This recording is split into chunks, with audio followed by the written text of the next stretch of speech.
उत्तर प्रदेश महाशिक्षक संघ द्वारा लखनऊ में महाधरना प्रदर्शन किया जा रहा है। अगर देखा जाए जिस प्रकार से लखनऊ के शिक्षक महानिदेशक के सामने जो है सैकड़ों की तादाद में अगर देखा जाए तो जहां तक आपकी नजर जाएगी वहां पर जो शिक्षक है वो लगातार प्रदर्शन कर रहे हैं। तस्वीरों में आप साफ तौर पर देख सकते हैं। अगर इनकी मुख्य मांगे हैं वो पुरानी पेंशन को लेकर है, उनकी पुरानी पेंशन है जो बढ़ाया जाए इसको लागू को लेकर जो लगातार जो प्रदर्शन चल रहा है। हमारे साथ बात करने के लिए कुछ लोग इनसे बात करते हैं किन मुख्य मांगों को लेकर आज ये पूरा प्रदर्शन किया जा रहा है। ये शिक्षक महासंघ का आज धरना है। इसमें 21 सूत्रीय मांगों को लेकर के धरना दिया जा रहा है। तो प्रदेशी नेतृत्व का आह्वान हुआ था तो पूरे प्रदेश से ये जो आप भीड़ देख रहे हैं ये पूरे प्रदेश से शिक्षकों की भीड़ है, क्योंकि शिक्षकों को रोष है। सरकार जो है कुछ गलत कानूनों को थोप रही है शिक्षकों के ऊपर, उसको लेकर के आज ये धरना दिया गया है। अभी हमारे प्रदेशी नेतृत्व को डीजी महोदय साहब ने वार्ता के लिए बुलाया है। यदि वार्ता सफल होती है, जो हमारी मांगे मानी जाती हैं, तो धरना जो आदेश करेंगे वो होगा। अन्यथा अभी आदेश यहाँ घोषणा की गई थी कि अगर हमारी मांगे नहीं मानी जाएंगी तो विधानसभा का घेराव किया जाएगा। आगे की रणनीति आप लोगों की क्या होने वाली है अगर मांगे नहीं पूरी होती तो आज विधानसभा का घेराव होगा। फिर आगे प्रदेश नेतृत्व दिशा निर्देश देते हैं पूरे प्रदेश के शिक्षक, क्योंकि उनमें रोष है अपनी मांग को लेकर के। एक जरूरत की सबसे बड़ी जो है मांग पुरानी पेंशन है, क्योंकि पूरा जीवन हम अपना जो एक है उम्र उसको कर्मचारी के रूप में निकाल लेते हैं और पेंशन नहीं मिलती है बुढ़ापे के लिए, उसको लेकर के ये धरना है। और मांगे हैं 21 सूत्री। तो हमारा डेलीगेशन गया है प्रदेश नेतृत्व का। अब जो डीजी साहब से बात होती है उसको यहाँ बताएंगे। यदि सफल बात आ रही थी ठीक है, नहीं तो फिर विधानसभा घेराव होगा। मांगे पूरी होने तक करना चला है। अगर देखा जाए छात्रों का तो शिक्षकों का कहना है कि अगर मांगे उनकी पूरी हो जाती है तो ये धरना शांत किया जाएगा। हमारे साथ बात करने के लिए कुछ महिलाएं किन मांगों को लेकर आज पूरा प्रदर्शन चल रहा है। सर मेन तो हमारी मांग ओपीएससी है, उसके अलावा हमारी 21 मांगे हैं जो कि लिखी हुई हैं, जिसमें कि हमारे विद्यालय में साफ सफाई शिक्षक करें, है ना, तो हमें स्वीपर भी चाहिए। दूसरा हमारे यहाँ कोई चौकीदार नहीं है सर, तो चौकीदार भी होना चाहिए विद्यालय में। तो ये हमारा, और हम लोगों को उपार्जित जैसे ईएल वो भी नहीं हमें मिल रही है, तो उपार्जित अवकाश। उसके अलावा सर ये बताइए कि हमको फ्री में हमें हेड बनाया जा रहा है, तो हम और उसका हमें कुछ मिलता था नहीं, तो हेड दो ना, हमारा प्रमोशन करो, है ना। 20 साल हो गए मुझे जूनियर में और अभी तक प्रमोशन ही नहीं हो रहा है और हम काम सारा कर रहे हैं, तो ये तो कोई बात नहीं। 2 तरह की जिम्मेदारी हम लोगों को उठानी पड़ रही है। जैसे कंपोजिट स्कूल कर दिया गया है तो प्राइमरी का भी देखना है हमको, कंपोजिट का भी देखना है, तो हर विद्यालय में एक हेड होना चाहिए।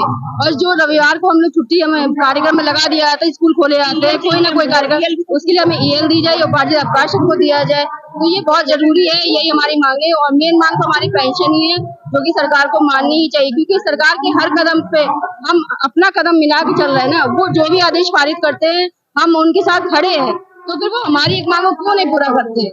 तो यही हमारा मेन मुद्दा है कि हमारी पेंशन को बहाल करें और हमारी मांगों को पूरा करें। आगे की रणनीति की बात करें, आगे की रणनीति सर जो सरकार है हमारी अपनी अपना तो सारे सांसद लोग पेंशन लेते हैं, तो मैं सुन रही थी एक वीडियो में वो कह रहे कि अरे सांसद के यहाँ तो चाय पीने लोग आएंगे, हमारे यहाँ कोई चाय पीने नहीं आएगा। सर क्या हम लोग भूखों मरेंगे कि भीख मांगेंगे? बताइए, हमको कटोरा थमा दो, हम भी तो। और कहा जा रहा है कि जब तक काम करो तब तक पैसा लो, तो आप भी तो काम करो तो पैसा लो, हम भी सेवा करें। समाज सेवा में ऐसी क्या जरूरत है? मैं अनिल कुमार पांडे, मांडलिक मंत्री प्रयागराज। जो सबसे प्रमुख चीज है, कोई ऐसा विभाग है जहां स्वयं व्यक्ति ताला खोले, वही व्यक्ति झाड़ू लगाए, वही टॉयलेट साफ करे, वही एमडीएम का सामान खरीदे, फिर वही शिक्षा ग्रहण करने के लिए बच्चों को बैठाए और अपनी कुर्सी निकाले और बाद में उसी के खिलाफ कार्रवाई की जाए। जितना पूरे प्रदेश का विभाग है, बहुउद्देशीय कर्मी की तरह सारे काम उनसे कराए जाते हैं और बाद में दोषारोपण उन्हीं के ऊपर होता है। अपने मोबाइल से, अपने नेट पैक से हम काम करें, हम गांव की गणना करें, वो करें, अभिभावक गणना उसको भी ऑनलाइन करें। और हमारी सेवा शर्तों में कहीं लिखा ही नहीं है कि जैसे 9 से 3 या 10 से 4 जो मेरा समय होता था वही मेरा समय होता था। हम शिक्षक हैं, हम किसी ग्रेड पे नहीं है कि हम फर्स्ट सेकंड थर्ड कर्मचारी नहीं है। शिक्षक एक अलग कैडर है और शिक्षक को इन्होंने बंधुआ मजदूर बना के और खत्म करने का इनका लक्ष्य है। हमारी ओपीएस छीन लिए, अपना कहते हैं कि हम कहते हैं आप समाज सेवा करने आए, आपको क्या जरूरत है? वो गाड़ी से चलते हैं उसका पैसा लेते हैं, ड्राइवर का पैसा, फॉलोअर पैसा, अपने बच्चों के लिए पैसा। हमसे कहते हैं कि आप सब कुछ छोड़ दीजिए, अपने वेतन से लगाइए। एक जियो ऐसा हो जो लिखा हो कि वेतन से काम करिए, कोई एक ऐसा जियो दिखाए। आज इतना पूरे प्रदेश की शिक्षक शिक्षिकाएं क्यों आई? इनसे इतना सब कुपित है, इनसे त्रस्त है, इन्होंने टीचरों के साथ एकदम द्वेषपूर्ण संडे को कार्य करा रहे हैं। रविवार का कोई प्रतिकार अवकाश नहीं। हमारी सिर्फ 14 सीएल और उसी 14 सीएल में पूरा वर्ष कहते काट दो। हम कहते हैं हमारे सीएल ईएल हमको हमारे अनुसार दिया जाए। जयंती पे कार्य कराते हैं, जितने चीजें हैं हमारे नियुक्ति मृतक आश्रित का कोटा खत्म कर दिए, हमारे महिलाओं को 2 बच्चों पे जब मिलता था पीपी भत्ता खत्म कर दिए, भत्ताएं सब खत्म करते जा रहे हैं। ऐसे ऐसे जगह विद्यालय हैं जहां महिलाओं को पैदल जाना पड़ता है। ये कहते 9:15 बजे पहुंचिए और 2:30 बजे तक रुकिए, टीवी में स्क्रीन दिखाइए 6 बजे शाम तक। ये सुरक्षा देंगे हमारी अध्यापिकाओं को, हमारी बालिकाओं को जो विद्यालय में पढ़ती हैं? नहीं दे सकते। लेकिन आदेश पे आदेश, आदेश पे आदेश, दिन भर 3 तरह के आदेश निकालते हैं, जो कि सत्य है कि बेसिक शिक्षा परिषद में बैठक होती है जिसमें हमारे प्रदेश के प्रदेश अध्यक्ष जी, महामंत्री नामी सदस्य होते हैं। आज 7 साल से परिषद की बैठक नहीं हुई, इस पे आदेश निकाल रहे हैं कैबिनेट में, जो कि पास होना चाहिए, कोई ऐसा नहीं। तो सारे आदेश क्या वन मैन पार्टी चलेगी, वन मैन सरकार चलेगी? तो इस शोषण से आदमी ऊब कर, और इनके खंड शिक्षा अधिकारी, इनके बीएसए लूटने का अंबार लूटो दो। जितने ऐप चल रहे हैं, निपुण ऐप, प्रेरणा ऐप जो हैं, सारे पैसे यहाँ डंप होते हैं और टीचर अपने वेतन से भराता है। वही कार्य हमसे एक्स्ट्रा कराया जाता है। कोई ऐप है तो हमको उसका सुविधा मिलना चाहिए। इसका कितने पैसे आते होंगे इसका कोई हिसाब ही नहीं। तो कब तक ये प्रदर्शन जारी रहेगा? एक प्रदर्शन हमारा प्रदेशीय नेतृत्व डीजी महोदय की वार्ता के लिए बुलाए थे, वहां गए। उनका जो निर्देश होगा अगला वो होगा। एक दिन के लिए होगा, एक दिन चलेगा, हफ्ता भर होगा, हफ्ता भर चलेगा, महीना, जो निर्णय उनका आ जाएगा। हम सब बैठे उसके लिए एकदम तैयार। निर्णय नहीं आता तब तक प्रदर्शन। हाँ, तब तक। अगर देखा जाए उनका जो डेलीगेशन है वो डीजी निर्देशक के यहाँ गया है, आगे की जो रणनीति होगी वो तय करें। अगर मांगों की बात करें इस आप लोग बताइए कौन सी आप लोगों की मांगे हैं कि मांगों लेकर? मेरी सबसे पहली मांग है पुरानी पेंशन। जिस तरह सरकार ने नेताओं की पेंशन लागू है, अध्यापकों की खत्म कर दी, ये मेरी सबसे बड़ी मांग है। इसके अलावा हम लोगों के प्रमोशन नहीं हो रहे कई सालों से, स्कूलों को कंपोजिट करके हम लोगों के पद खत्म कर दिए गए। इसके साथ ही हम लोगों को राजकीय कर्मचारी का दर्जा देना चाहिए। सारे ऐप जिस तरह से डाउनलोड कराए जा रहे हैं, कहीं प्रेरणा ऐप है, कहीं दीक्षा ऐप है, कहीं शारदा ऐप है और कहीं डीबीटी है, सारा ये हम लोग अपना जो पुराने शिक्षक हैं उनको मोबाइल चलाना नहीं आता, उन पर प्रेशर रहता है कि हम कैसे काम करें। सरकार ने इतनी सारी जटिलताएं हमको दे दी, इतनी सारी परेशानियां दे दी कि आज अध्यापक शिक्षण कार्य करने अपने आप असहज महसूस कर रहा है। अध्यापक परेशान है बहुत ज्यादा। हम ये मांग करेंगे सरकार से कि एक शिक्षा कार्य करने का माहौल देना चाहिए शिक्षकों को, जिससे विद्यालय में शिक्षण कार्य हो सके। इसके साथ ही हम पुरजोर मांग करते हैं पुरानी पेंशन की। पुरानी पेंशन को लेकर जी, पुरानी पेंशन से लेके सारा हमारा मामला है, जो पूरे प्रदेश शिक्षक इकट्ठे हुए हैं वो पुरानी पेंशन को लेकर इकट्ठे हुए हैं। अगर देखा जाए कुछ लोग और हमारे साथ बात करें। ये हमारी 21 सूत्री मांगे हैं। मांगों को विस्तार पूर्वक करें, टोटल कौन कौन सी मांगे हैं? जैसे पहला तो हमारी सबसे महत्वपूर्ण मांग है पुरानी पेंशन की बहाली। उसके बाद राज्य कर्मचारियों की बात, इन्होंने कहा था हमको कैशलेस चिकित्सा देने की, और किया क्या इन्होंने, जब कैशलेस चिकित्सा ओपन किया तो पेमेंट वाला कर दिया। मतलब कि उसका हम लोगों का कोई लाभ नहीं मिलने वाला है।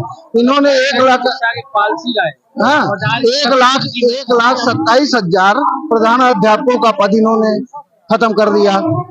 और लगभग जब से डीजी महोदय आए हैं, चार्ज लिया है, तब से न तो जिले के अंदर ट्रांसफर हुआ, न तो पदोन्नति हुई, जबकि माननीय मुख्यमंत्री जी कहते हैं कि हर वर्ष हर विभाग में पदोन्नति होनी चाहिए। अब स्थितियां ये है कि एक अभी शासनादेश नया आ गया, उससे जो हम लोगों को प्रतिकर अवकाश मिलता था। प्रतिकर अवकाश का मतलब कि अगर हमको अवकाश के दिनों में बुलाया जाता था तो उसके बदले एक अवकाश दिया जाता था।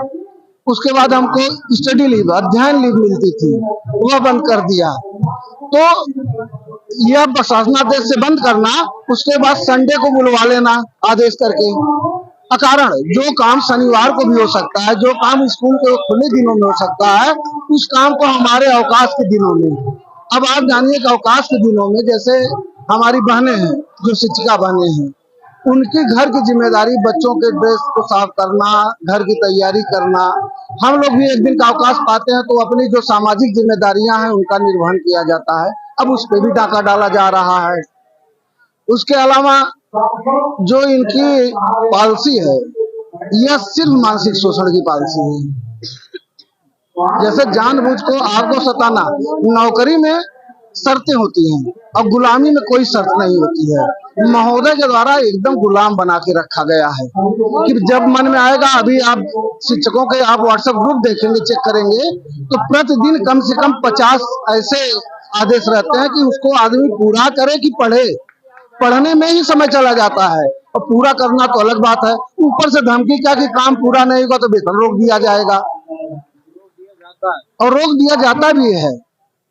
इनके अधिकारी इतने निरंकुश हैं कि स्कूल में जा रहे हैं, उपस्थित व्यक्ति का गुणवत्ता के नाम पे रोक दे रहे हैं वेतन, और फिर वही वेतन पैसे लेकर के बहाल कर दिए जाते हैं।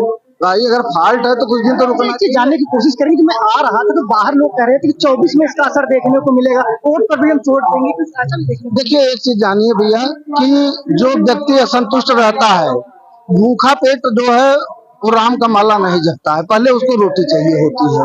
तो अगर हमारी मांगे नहीं हुई तो हम कहीं न कहीं हम असंतुष्ट है ना, कहीं न कहीं सरकार के कारण। तो हम लोग सरकार को, माननीय मुख्यमंत्री जी को अपना ज्ञापन दिया। यह भी नहीं कहा जा सकता कि माननीय मुख्यमंत्री जी को मालूम नहीं है, शासन को मालूम है, प्रशासन को मालूम है। माननीय मुख्यमंत्री जी जब सांसद थे गोरखपुर के, तो इन्होंने प्रधानमंत्री को पत्र लिखा था कि आपकी पुरानी पेंशन बहाल कर दी जाए, और जब स्वयं सत्ता में आते हैं तो इन्होंने कहा कि पुरानी पेंशन में आप संशोधन करवा लीजिए, बहाली संभव नहीं है। तो ये सब चीजें हैं। तो यह जो देख रहे हैं ये रोष नहीं, आक्रोश है। शिक्षक अपना पैसा खर्च करके, अपना सीएल करके यहाँ पहुंचा है, तो उसका कहाँ से रहने वाले, कहाँ से? जी हम जौनपुर से जी। तो ये जो शिक्षक हैं वो अलग अलग जिले से आए हैं और अपनी मांगों को लेकर यहाँ पर लगातार प्रदर्शन कर रहे हैं, और जो मुख्य मांगे हैं वो लगातार बताने का काम कर रहे हैं। हमारे साथ बात करने के लिए कुछ लोग और मौजूद हैं, इनसे बात करते हैं आखिर किस तरह से जो है पूरा इनका प्रदर्शन चल रहा है और क्या अहम मांगे होनी चाहिए लेकर आगे प्रदर्शन चल रहा है। और अहम मांगे पुरानी पेंशन, धारा 21, 18, सरकार जो हमारी सारी उपलब्धियां जो छीन रही है उसके लिए हम धरना दे रहे हैं। चिकित्सा भत्ता हम लोग को कोई मांग जो मिल रहा है उसको भी हम जो हमारे छीना गया, अब इससे क्या हो सकता है बोलिए। तो टीचर जैसे ऋषि मुनियों पर छापा मारा जा रहा है, हम डकरे थे क्या हम लोग छापा मारे? ठीक बोल रहे जी। आप मैं सरकार को आगाह करना चाहता हूँ अहिंसा के रास्ते, यदि सरकार नहीं चेती तो हम लोग सरकार बदल देंगे। सिकंदर को भी हराए थे, 24 में असर भी इसका देखने को मिलेगा। हाँ जैसा देखने को मिलेगा 24 में हम लोग बदल देंगे। इसलिए कि जब कुठाराघात हमारे मांगों पर होगा, हमारे जीवन पर होगा, तो क्या अमूमन है हम उसका विरोध करेंगे। इसलिए उनको देना होगा। इसके आगे ये रणनीति बनेगी, हमारे बड़े नेता जो करेंगे जेल भरो आंदोलन, वो भी आगे आने वाला है। जेल भरो आंदोलन की बात, जो छात्र शिक्षक है वो लगातार जो प्रदर्शन है वो लगातार उग्र होता जा रहा है। देखा जाए जिस प्रकार से 24 चुनाव में भी असर डालने की बात कर रहे हैं। हमारे साथ बात करने के लिए कुछ महिलाएं, मैडम की मांगों को लेकर प्रदर्शन चल रहा है, कब तक जारी रहेगा? मैं डॉक्टर मनोज मिश्रा, उत्तर प्रदेश माध्यमिक शिक्षक संघ की उपाध्यक्ष हूँ, प्रयागराज से हूँ। और हम सबका धरना तब तक जारी रहेगा जब तक कि हमारी मांगे पूरी नहीं जाती है। सरकार कहती है कि सबका साथ, सबका विकास, सबका विश्वास, लेकिन जब विश्वास किसका? अगर समाज में शिक्षक पीड़ित है तो समाज का निर्माण, एक स्वस्थ समाज के निर्माण की परिकल्पना और ऊंचाइयों के सोपान पर पहुंचने के सपने को ये कैसे साकार कर सकते हैं? अगर शिक्षक के गोद में प्रलय और निर्माण दोनों जो है का निर्माण होता है, चाणक्य की यह नीति है। यदि वह हमारी मांगों को नहीं पूरी करते हैं, अगर हमारे मानसिक असंतुलन को खोएंगे, तो हमारा कार्य पठन पाठन कराना है, न कि हमारा कार्य जो है धरना और प्रदर्शन करना है। हम सबको जो असंतुलित करके ये किस उच्च और विश्व गुरु बनने की परिकल्पना कर रहे हैं, शायद इनका सपना कभी नहीं साकार होगा अगर ये शिक्षकों का विश्वास लेकर के अगर यह सरकार नहीं चलती है हमारी पुरानी मांगों को। और अभी जो ने धारा 21, 18 और 12 को जो खत्म किया है, या हमारे साथ हमारे शिक्षकों की सुरक्षा को पूरी तरह से इन्होंने घेरेबंदी कर दी है। हम शिक्षक खुले मन से अपना कार्य नहीं कर सकते? क्या हमारे लिए यही रास्ता है? क्या समाज में गुरु का यही सम्मान है? अगर यही सम्मान है तो हो चुके सवाल, अब जवाब चाहिए। क्यों हुआ, कैसे हुआ, हिसाब चाहिए। सदियों से खोलता हुआ लावा हम सबका यह कह रहा कि हमारी पुरानी पेंशन, हमारे धारा 21, 18 और 12 की अगर बहाली नहीं करते हैं तो हम सब ये सरकार को कभी भी समर्थन नहीं देंगे। हम उस सरकार को साथ देंगे जिसके साथ हमारा जीवन सुरक्षित है और हमारा कार्य सुरक्षित है। ये तमाम लोगों को पेंशन दे रहे हैं, विधवा पेंशन, मजदूर पेंशन, फलाना पेंशन, लेकिन हम शिक्षक जो हमारे राज्य कर्मचारी हैं उनको ये पेंशन क्यों नहीं दे रहे हैं? इनका खजाना क्यों खाली हो रहा है? जिनको पेंशन मिल सकती है एक बार एमएलए, एमपी और सभासद बनने से, तो जो हम 30 साल 35 साल जो कार्य कर रहा है हमारे समाज की और हमारे राष्ट्र की दशा और दिशा को बदलने के जो कर रहा है, इतिहास इस बात का साक्षी है कि हम जो है वेद वंदना के साथ साथ राष्ट्र वंदना के स्वर मुखरित करते हैं। हम इंजीनियर, डॉक्टर, देशभक्त सभी को हम पैदा करता है एक शिक्षक। अगर उसको हम नहीं पैदा करेंगे तो यह किस राष्ट्र का सपना साकार करने की बात करते हैं? इनका सपना कभी नहीं साकार होगा और यह हमारे देश को, हमारी माँ भारती को अपमानित कर रहे हैं। जब तक कि लहू की हमारी एक बूंद भी बूंद आती रहेगी तब तक हमारा शिक्षक इसी तरह बैठा रहेगा, जब तक कि हमारी मांगे पूरी नहीं होती। और मैं अपनी माँ भारती के आंचल को नीलाम हम सब शिक्षक नहीं होने देंगे। हम सब गुरु हैं। एक चीज जानने की कोशिश करेंगे, किस प्रकार से कहा कि आपकी मांगे नहीं पूरी होंगी, इसका असर 24 में देखने को मिलेगा।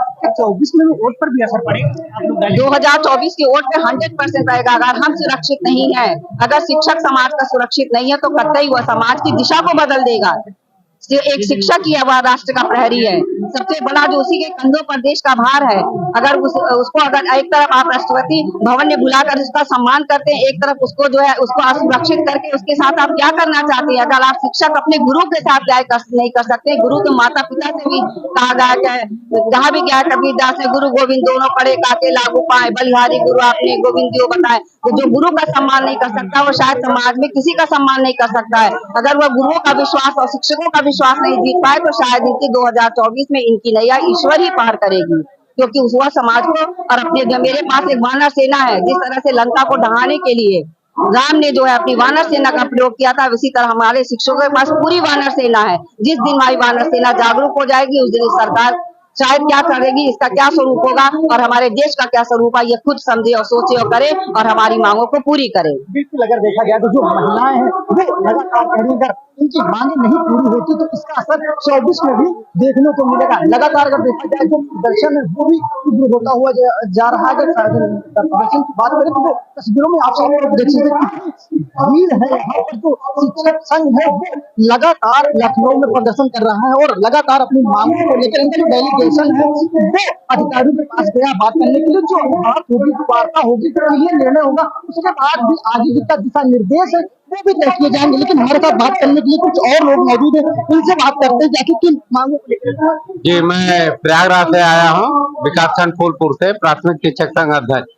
आज हम लोग आए हैं केवल और केवल महानिदेशक महोदय के शिक्षकों का जो अपमान किया जा रहा है, जो शोषण किया जा रहा है, उसके खिलाफ आवाज उठाने के लिए आए हैं।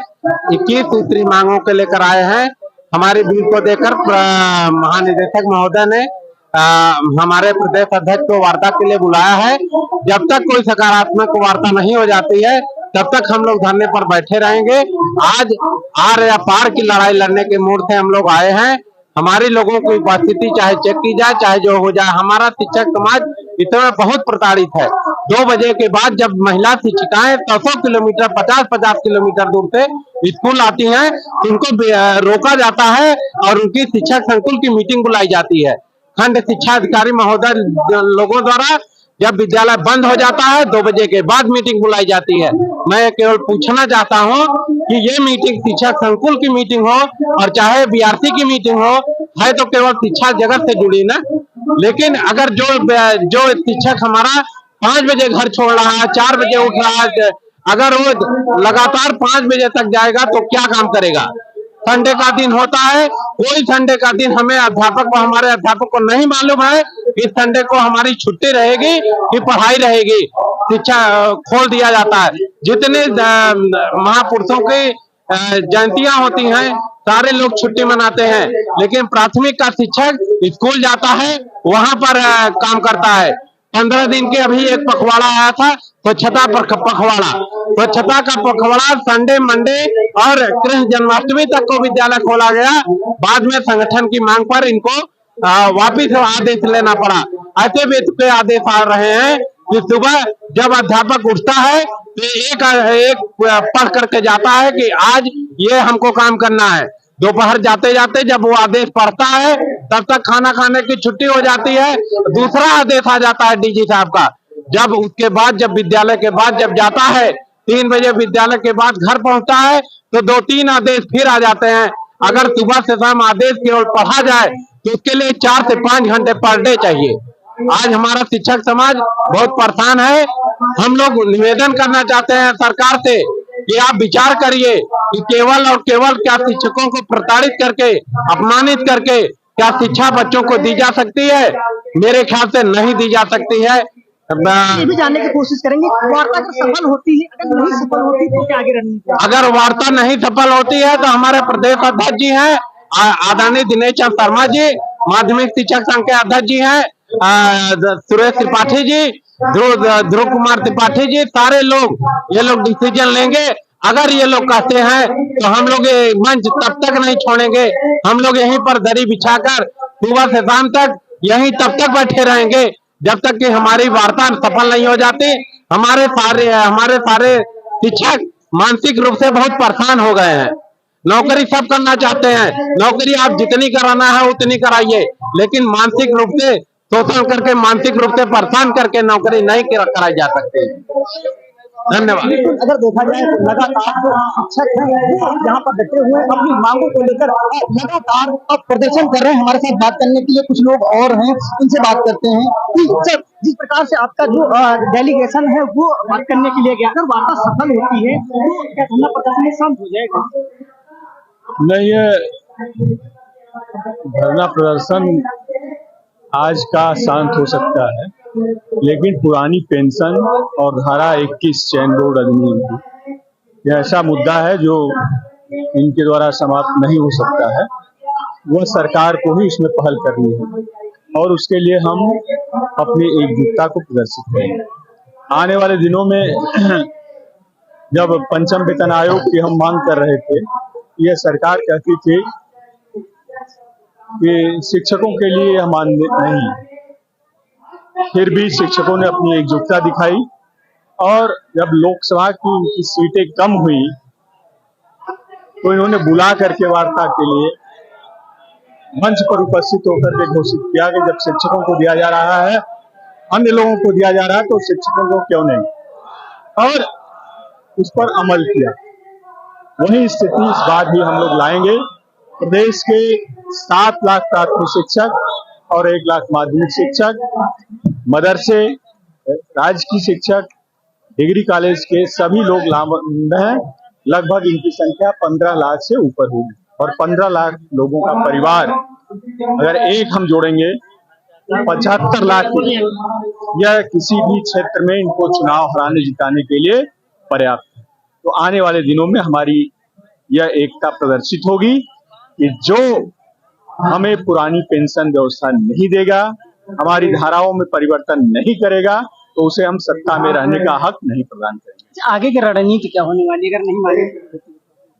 आगे की रणनीति आज के धरने के बाद तय की जाएगी और निश्चित रूप से अंतिम, यह मैंने आपको बताया, अंतिम विकल्प यही है कि जो हमारा हित नहीं चाहता है उसका हम कभी नहीं चाहते। 24 में असर देखेंगे। 24 के चुनाव में हम लोग इसका प्रदर्शन। बिल्कुल, अगर देखा जाए जिस प्रकार शिक्षक संघ का साफ तौर पर अगर उनकी मांगे नहीं पूरी होती तो इसका असर 2024 इलेक्शन में भी देखने को मिलेगा। कैमरा पर्सन जयसवाल तिवारी के साथ अमित सिंह, लखनऊ।